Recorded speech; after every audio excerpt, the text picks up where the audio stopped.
How goes the treatment of the wounded? I'll be happy to man one end of a stretcher if it would help. You've helped quite enough for one day, Clive. Thank you. Don't mention it. Oh, but I must. After all you've done for this town, it is the very least you deserve. Tell me, if Northreach had fallen, what would you have done? A woman of your means could find a home anywhere in the realm, but I sense you would rather have died here. It's a long story. For you, madame, I have all the time in the world.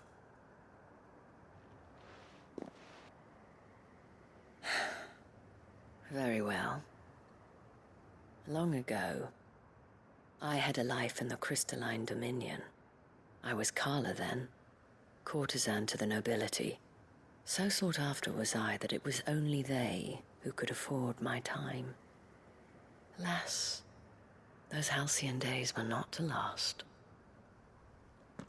For naive as I was, I fell in love with a bearer. He was my master's guard, the gentlest man I have ever known. After they discovered us together, he was whipped bloody and forbidden from ever looking at me again. And so we fled. Not that we had anywhere to flee to. We wandered, aimless and starving, half dreading, half praying that the next day would be our last. Until we found ourselves here, in Northreach. It was the Veil that took us in, that fed us, clothed us, and healed our hurts. Those that could be healed, at least.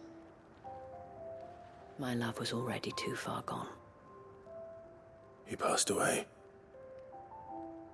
He did. Not long after we arrived. But at least we were able to share a few moments of peace before the end. It was the greatest gift I have ever received. But the generosity of this town and her people did not end there. The men and women of the Vale supported me through my grief. Shared in it, though I was still a stranger to them. They treated me like a sister. And so I swore that I would always do the same. That I would return the kindness that Northreach showed me. That I would repay my debt to the Vale.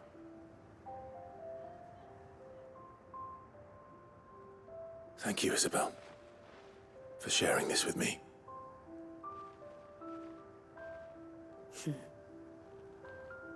You're a lot like him, you know. Perhaps that is why I have such a soft spot for you. Never stop fighting, Clive. And I shan't either. I know that it will not be easy to keep Northreach together. But our efforts will be rewarded. Just look at us now. The people, the soldiers, even the Duke of Oriflamme and his daughter, all united in defense of this town that we have come to call our home. And what of you? Can we count on your support too? Always.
This the last one?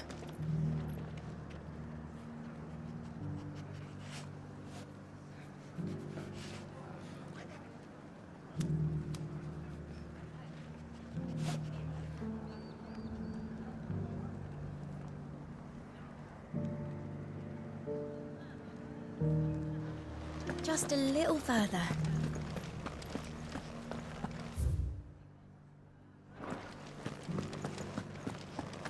Will you lend me a hand? They're still injured in the markets.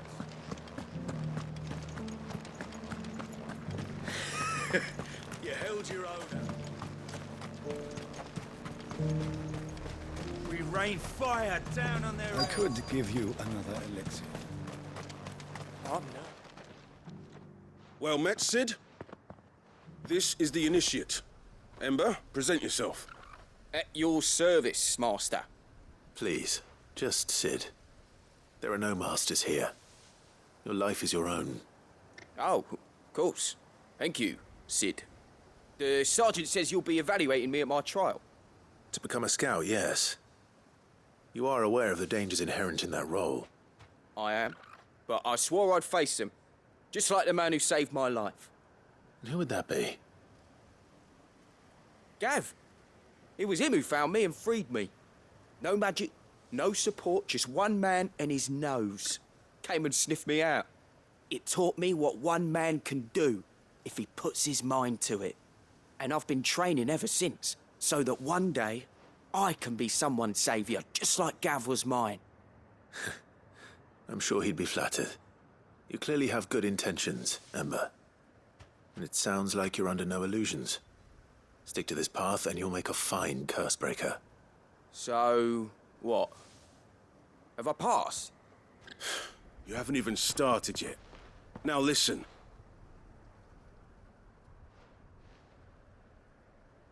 Not far from here is an Imperial lookout, Eastwatch. The guards there record all their sightings in a logbook. You are to find it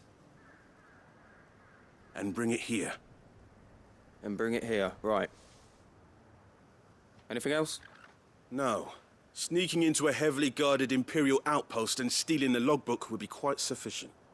You'll need to assess the situation, determine a point of entry, create a distraction and effect an escape, all without being discovered and thrown into an Imperial oubliette. Ember, Gav isn't our best scout because he can do everything. It's essential that you know your limits. Know my limits, right. I won't let you down.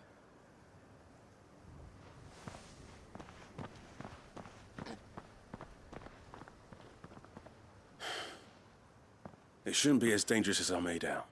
But keep a weather eye on him all the same, would you? On my way. All right, Ember.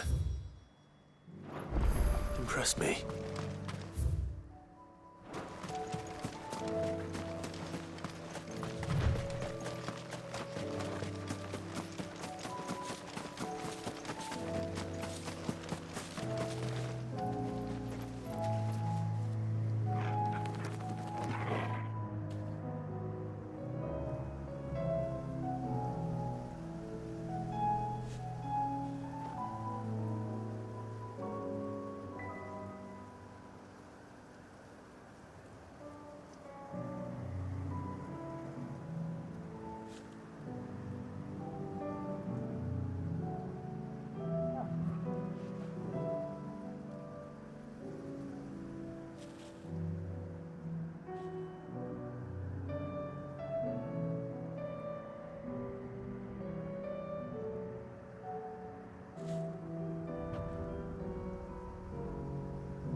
Go, Torgal!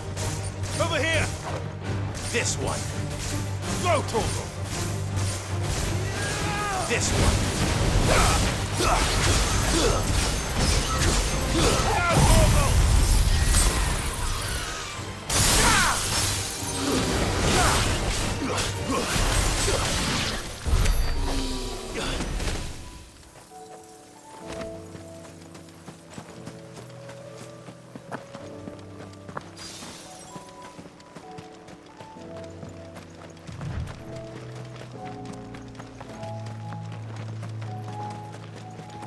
These are clean kills.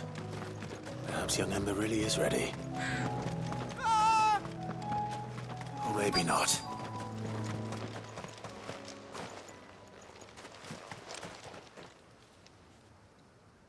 Damn it. Ember, draw your sword! I can't! Then run! If you want him, you'll have to go through me.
Ember, are you...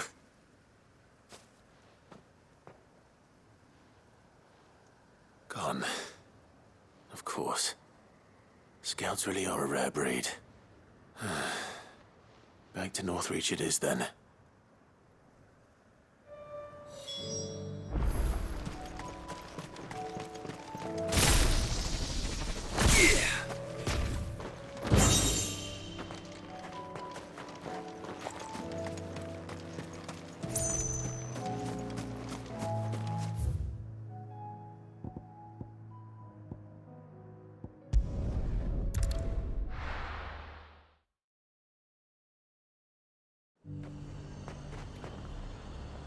The garrison said they'd take another 100 of me pitch bots.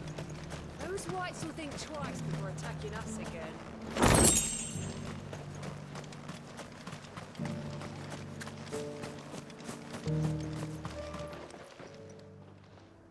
I didn't expect you back so soon. Where is Ember? How did he fare? I thought I'd find him with you. He must have fled. I followed him to Eastwatch, where I found him being set upon by a wild Avis. He was just standing there. Didn't even draw his sword. I had to step in and take care of things. But by the time I had, he was nowhere to be seen. I assumed he'd set off in your direction, but apparently not. I'm sorry, Sid. I knew the boy had a nervous streak, but he seemed like... The right man for the job? I believe this is the logbook you tasked me with retrieving. Eh? How did you... Don't you tell me you breached the tower while Sid was busy saving your skin. What? Wasn't that what you asked me to do? To bring the thing back without getting caught? He has you there, Nazaire. And he did it all on his own. But Sid, he did what he thought was best. And now I have to decide whether I agree. Of course. We'll await your evaluation back at the hideaway. Don't you leave my sight. Yes, Sergeant.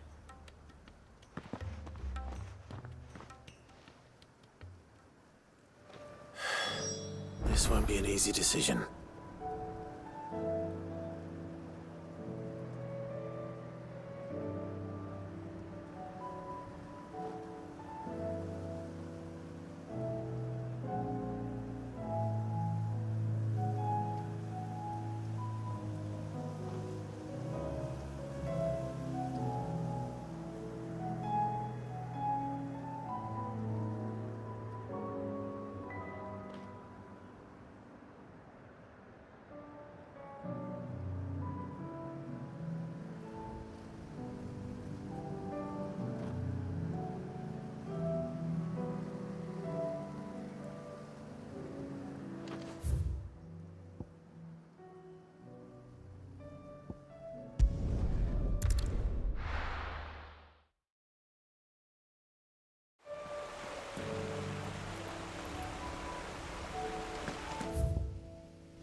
Quentin, I have a proposal for you.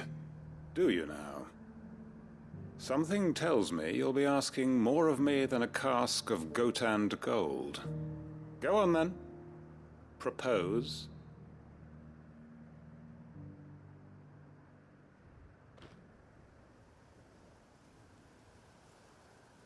You'd have me convince the chiefs and chamberlains of the realm that they should simply swallow their pride and do the one thing that has proved impossible for thousands of years. Was there anything else? Perhaps I can fetch you a meat pie as well. I know it's a lot to ask, but I can think of none better suited to the role. And you'd have me give up what little I have left to do it. I told you, Clive. The people of Lostwing are my family, and I cannot abandon them. You'll have to find someone else. I'm sorry to hear that. So am I. And why might that be? What he's asking. How's it any different to what you've done so far? They want you to speak for those who can't speak for themselves. That's what you do best. If it's the vineyard you're worried about, we'll see that the grapes are picked and the tons filled. You know we will. It's not that. Then what is it? You said yourself we're family. Don't you trust us? You know that's not what I'm... Then what are you saying? That only we are worth saving? Why turn your back on everyone else? You convinced us we could build new lives for ourselves, and if you can do that, who's to say you couldn't convince the entire realm? A stirring argument.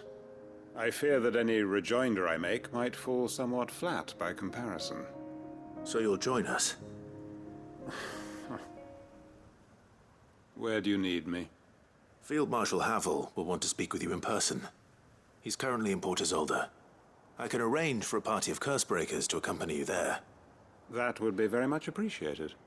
I hear the roads are far from safe these days. Hopefully not for long. My uncle will want to know that his plan is taking shape.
Unwavering will and an unbreakable bond. Do you really think we're strong enough? To save the world? Of course. To have overcome Father's political enemies. Of that I'm less certain. Especially knowing what we know now. What Mother was truly capable of. But perhaps these bands would have helped. Knowing he was with us would have made all the difference. It's just back there.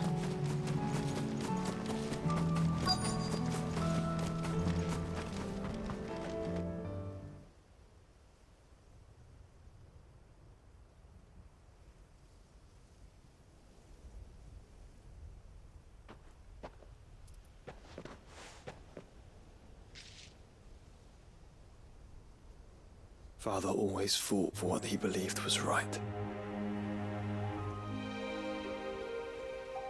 It wasn't until that night at Phoenix Gate that I realized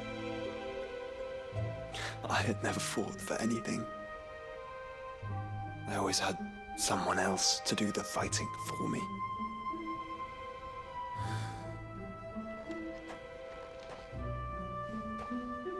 No matter how fate conspired against him, he never lost heart, never looked back, never stopped fighting.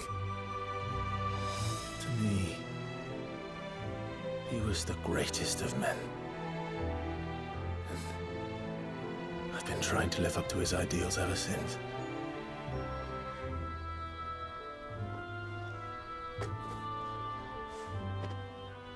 We all have, Clive. We all have. And we'll keep trying. Because that's what he would have wanted. What he would have done himself. Even if it meant standing against the very gods in the heavens. I shall be borrowing this, Father, if I may. That you might watch over us as we follow in your footsteps.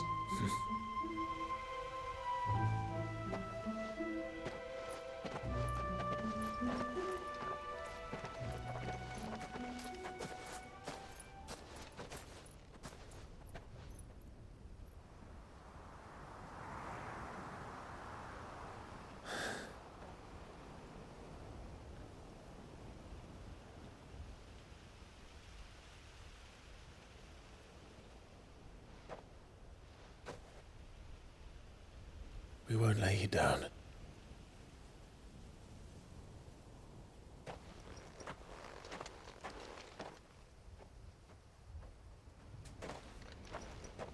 Onward then.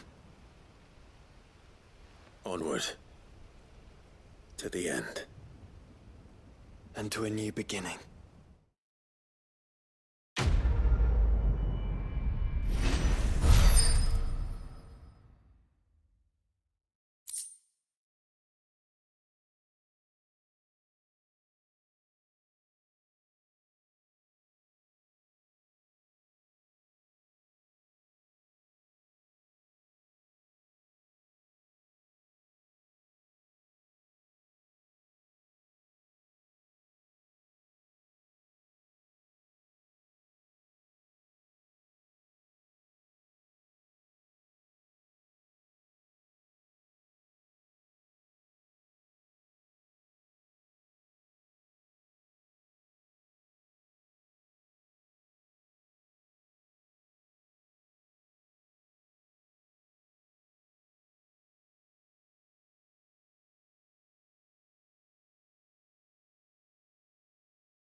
Uncle, I bring good news. The Field Marshal has agreed to your plan. Ha! Of course he has. I didn't doubt you for a moment, dear boy. Rutherford is accompanying him back to your manor in Portazolder as we speak. They will await your return there. As will one other. One other? Who, exactly? Lord Havel was concerned that even if he could get the realm's armies to agree to an accord, he might not be as successful in convincing those with political power. He asked if I might have a solution, and I suggested a certain Imperial Lord Magistrate turned Liberator. One of your co-conspirators? Master Quinton would probably call me one of his, but yes. Another outlaw, then. Just the thing we need to put these rotten politicos in their places. Good thinking, Clive. I'm glad you approve. The more the merrier, eh? Uncle, assuming Havel and Quinton can solve our problem with the armies, you still haven't mentioned how we might manage the grain shortages. Oh, don't you worry, my boy. The 7 high houses will be seeing to that. They have all agreed to make the most generous of donations. Oh, of course, it did take a little persuasion, but luckily I had some unexpected help. From who? Why, you, my boy. Rumor has it that you rescued the Lady Ariane's head steward Rockford from a horde of bloodthirsty bandits. It was more of a handful. Well, the old battle axe was so pleased. She had a shipload of talents delivered to my private docks by the next new moon. And when the other houses saw the parsimonious old crone's purse strings finally loosen, they as good as tripped over themselves in the rush to follow suit. I'm happy to hear it. Now, I must be getting back to the manor. Join us there at your earliest convenience, would you? Of course, Uncle.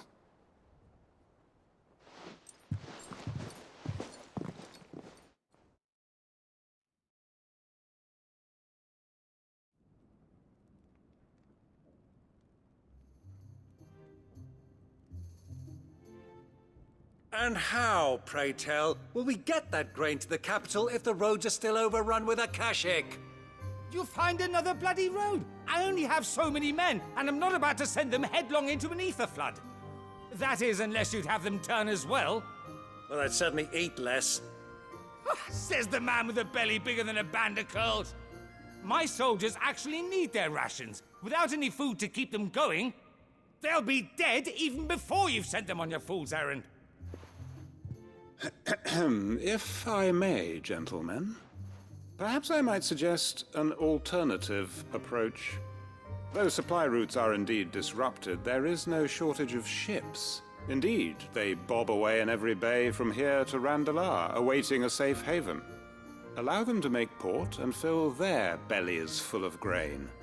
And once those who crowd the cities are fed, ferry the displaced back to the countryside to work the fallow fields. But I'm sure that you wish to continue your discussion. Forgive the interruption. 2 such firm friends as yourselves need no help from the likes of me. Rutherford spoke fondly of the great bond between you. Us? Friends? I can't stand the man. Clive, I'm beginning to question the quality of the company you keep. And what kind of company were you expecting him to keep? The man's a criminal. Criminal? How dare you? You are not fit to breathe the same air as this fine, upstanding young gentleman. Upstanding? He calls himself Sid the Bloody Outlaw! Once more onto the breach.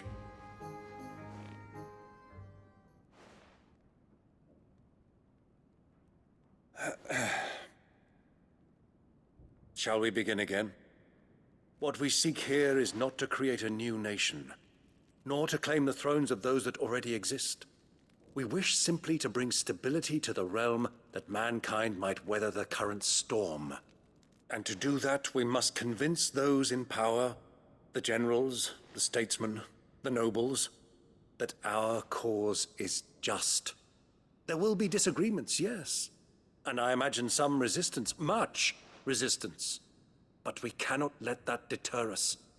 If we show them the path, show them that we walk it ourselves, then I am confident they will follow. The fate of the world lies in my nephew's hands, but the well-being of her people lies in ours. And we must not squander the chance that Clive has given us.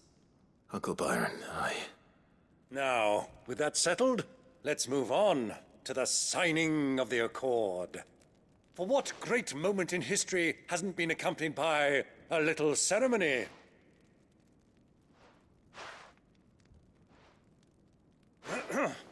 Citizens of Valisthea, I present to you the Triunity. Rutherford, Mike Will.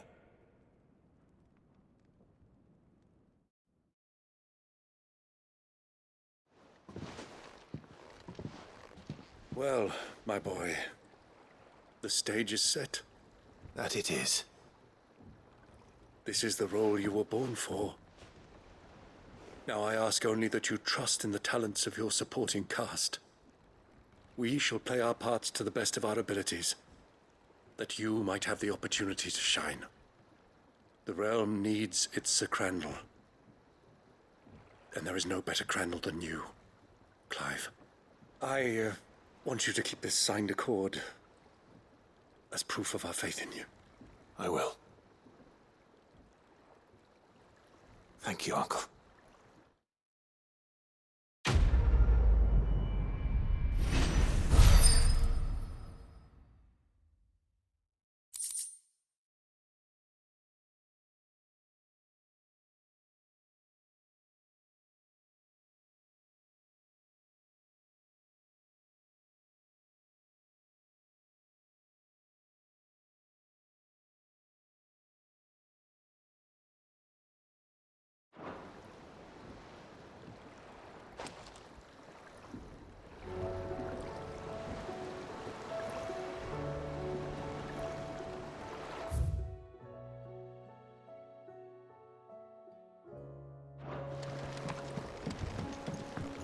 What do you think that thing is? And how the hell is it gonna be?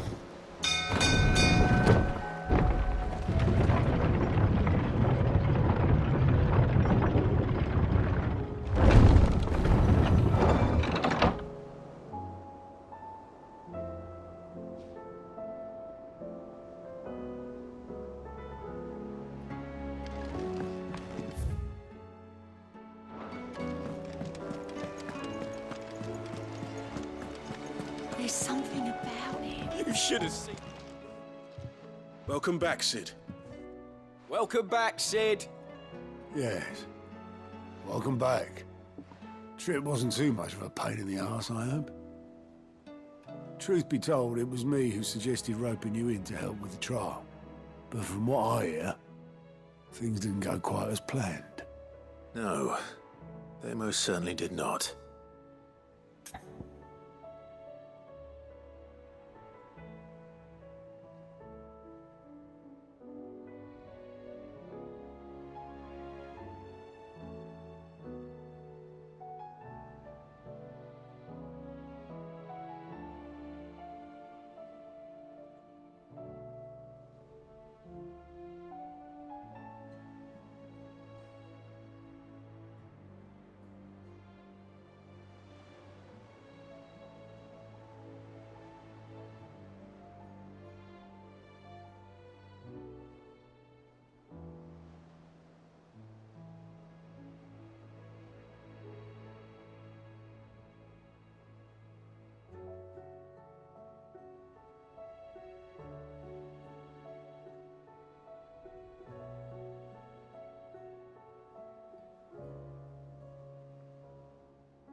Ember lost his nerve in the face of a beast of prey, but he didn't lose heart.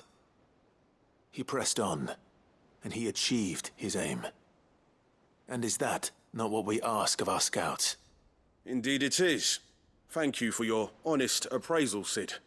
The fact remains, however, that Ember will not always have a battle-hardened warrior on hand to pluck him from the jaws of peril. All I have gleaned from this trial is that without someone watching his back, Ember is little more than a liability. Wait, Sergeant. Ember still has much to learn, it's true. And this time he was found wanting. But I'd say he's due a second chance, nonetheless. After all, he did do as you asked. With a bit of hard work, any hand can be made to hold a blade, and any mind can conquer its fears. But a scout's nose is different. You've either got one, or you ain't. And by sniffing out that log, young Ember here has shown he has a conch and a half. Wouldn't do to waste it now, would it? Fine. One more chance. I'll do whatever you ask. I'll spend my days and nights in the pit if I have to. I'll show you. Just you wait. Daft as a brush there, Mum. But his heart's in the right place. Just like someone else we know.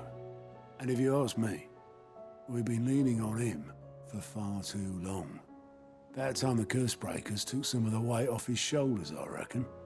It couldn't hurt. Just don't tell Gav I said so, will you?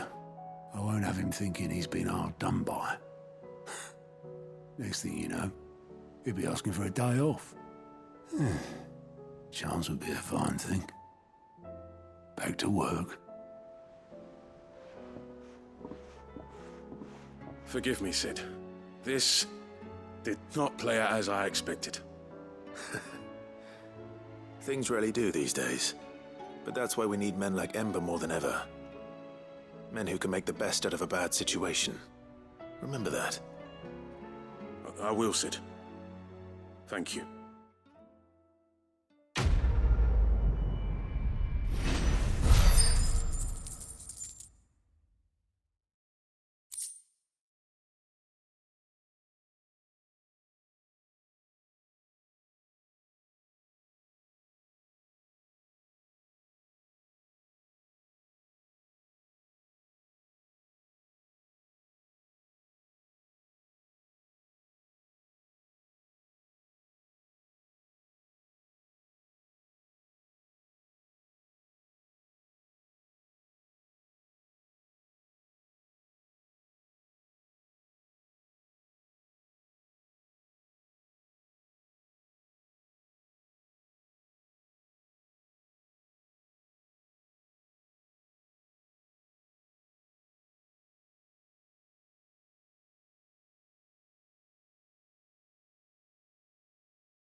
You all right?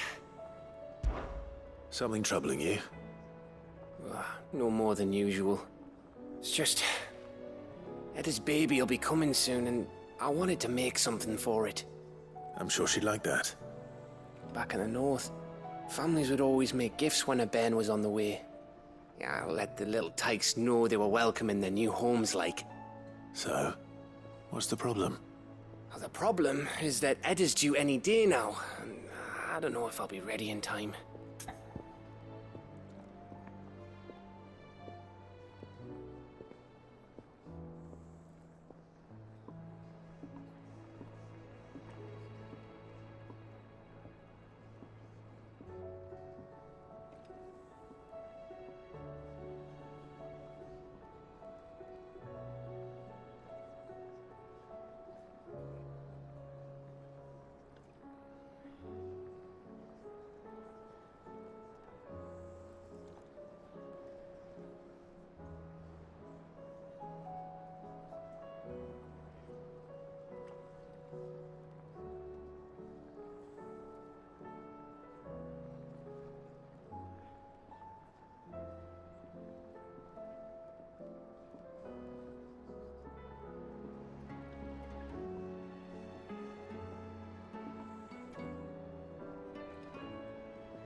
Is there anything I can do to help?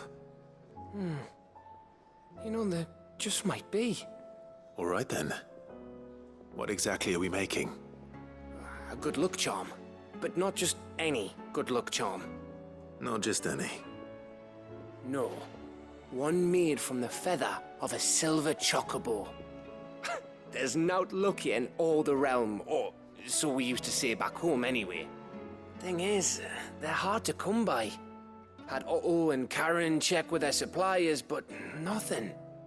I'd try and track one down myself, only... Only the big day is fast approaching.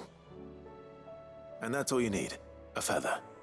That or the bird whose horse it's attached to, aye. I was gonna start by asking around with traveling traders plying the northern borders. Well, there's no shortage of those passing through Martha's. I think I might make that my first port of call. I'll let you know if I find anything. You're a good friend, Clive. I won't forget this.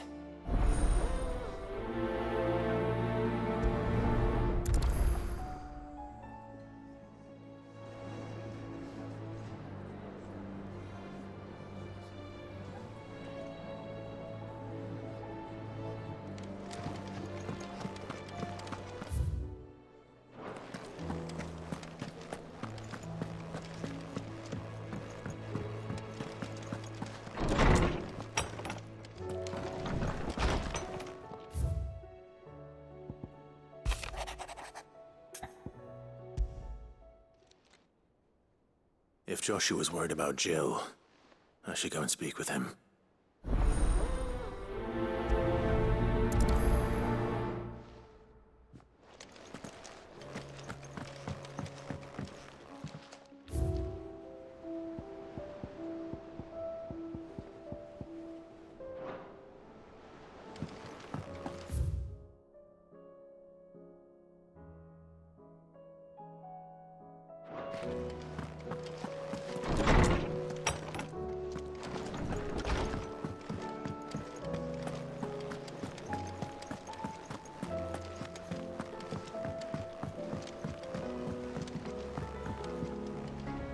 Joshua, I read your message.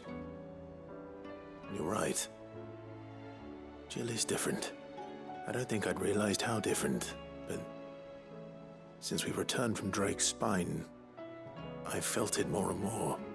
I suppose it's not hard to imagine why. She doesn't think she belongs anymore. And that's why we need to remind her she is still one of us. To let her know that we still need her. Now more than ever. That you still need her. But how to do that? When last we were truly close, we were but children. Of course. Do you remember the time we accompanied Father on his annual tour of the Duchy? And Jill and I broke from the procession to ride up Man's Hill. To see the snow daisies, I remember. It was the first time Father had allowed us to join him. And when he realized you were missing, he had the entire retinue down to the pot boys combing the countryside. In the rain. A thunderstorm forced us to take refuge in a grove of oaks before we'd even made it halfway there. It was the Lord Commander who finally found us, and needless to say, he was none too pleased. Then it seems you and Jill have unfinished business.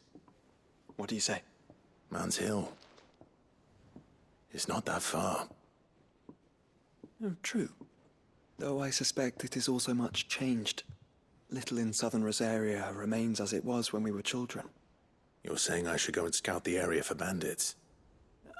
I'm saying we should first go and see if there are actually still any snow daisies left. What would you do without me, Clive?